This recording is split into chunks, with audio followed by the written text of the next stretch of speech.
Ya mudah-mudahan yang disampaikan atau yang dibagikan oleh Mbak Uli ini bisa memberikan tambahan informasi barangkali untuk mengembangkan kapasitas. Tadi yang disampaikan ya terutama untuk program UNUTF ini prioritasnya G2G program, ya paling kan harus ASN berarti ya. Nah, mungkin selain ASN ada program-program yang bisa di-share lagi mungkin di universitas lain atau bagaimana soft culture di Iceland, bagaimana untuk apply di universitas yang Mbak Uli tahu gitu selama di sana itu seperti apa sih? Oke, jadi sebenarnya kalau if you know, Iceland itu sebenarnya the smallest population kali ya, salah satu yang populasinya masih sedikit ya. We are like less than 400,000 people here. Jadi satu negara ini kayak 400.000 orang, which is satu kabupaten kali kalau di Indonesia ya. Yeah. Tapi presiden ya kurang lebih kayak gitu. Jadi dia itu sebenarnya bukan negara, dia part of European Union, tapi masih menggunakan mata uang dia sendiri gitu istilahnya. Aku nggak tahu bagaimana agar krona namanya, Icelandic krona gitu, krona. Bukan corona. Tapi aku nggak tahu, bukan corona ya, tapi krona gitu. Tapi dia selalu kenapa? Istilah dari crown gitu ya, mahkota atau apa? Kali mungkin, iya ya, mungkin Viking ya. Jadi mereka setiap orang punya daerah kekuasaan masing-masing kali ya.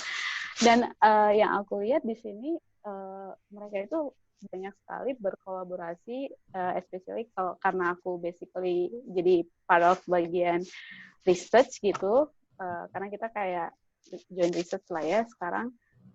Itu mereka banyak sekali kolaborasi dengan Eropa. Nordic country-nya juga kuat. Nordic country itu bagiannya kayak Norway, Finland, Denmark. Gitu ya, benar ya? Dominan kerjasama bidang apa itu? Food safety? Karena di aku, Matis ini kan sebenarnya fokusnya kayak food science and then fisheries juga gitu. Kita juga ada bagian yang ke arah microbiology, kind of like that. Tapi kita lebih banyak ke arah food science dan fisheries-nya. Karena di sini kan the strong point mereka itu kan geothermal, jualan mereka geothermal, ikan, fisheries, sama tourism. Gitu. Mereka negara ini kan pilar ekonominya dari situ gitu. Jadi begitu. Pandemi ini sebenarnya langsung keok tuh yang salah satu tourismnya gitu. Jadi agak-agak susah lah ya. Kondisi sekarang itu gimana Mbak Oli? Lagi pandemik gini, kena lockdown juga atau gimana di sana? Oh iya, kita selama pandemi sebenarnya nggak lockdown, tapi memang kita dihimbau untuk stay at home untuk kurang lebih 2 bulan ya. Dan semua orang tuh patuh lah ya. Tapi ya jalan ini? Lab jalan tapi very limited person. Jadi kemarin selama pandemi itu cuma kayak 50 orang. Jadi kayak memang orang yang memang perlu banget harus ke lab. Jadi mereka kan di sini nge-lab itu kan nggak hanya penelitian, tapi juga mereka terima sampel dari luar, dari perusahaan, dari luar negeri gitu-gitu. Jadi lebih fokus ke employee yang mau ngerjain sampel. Jadi yang lain tuh agak slow down dulu lah ya, delay dulu semua eksperimen dan risetnya. Dan setelah ini kita udah 3 minggu relaksasi, dan kemarin Senin kita finally bisa kayak kurang dari 200 orang bisa ngumpul. Jadi sekarang lab ini karena kondisinya kayak 200 orang ya employee dan semua staffnya itu, jadi kita udah kayak normal, back to normal. Tapi semuanya tetap jaga jarak ya, maksudnya you have to mind your distance, jadi 2 meters distance itu tetap diberlakukan, hand sanitizer di mana-mana gitu kan. Makan aja semua prosedurnya tetap harus dijalankan. Padahal kita udah agak lumayan lah ya. There's no cases lagi, kayak di minggu ini kayaknya nggak ada kasus baru lagi. Terus kalau untuk mahasiswa nih misalkan kan di Indonesia kan banyak muslim. Oh iya, tadi aku mau cerita ya. Jadi yang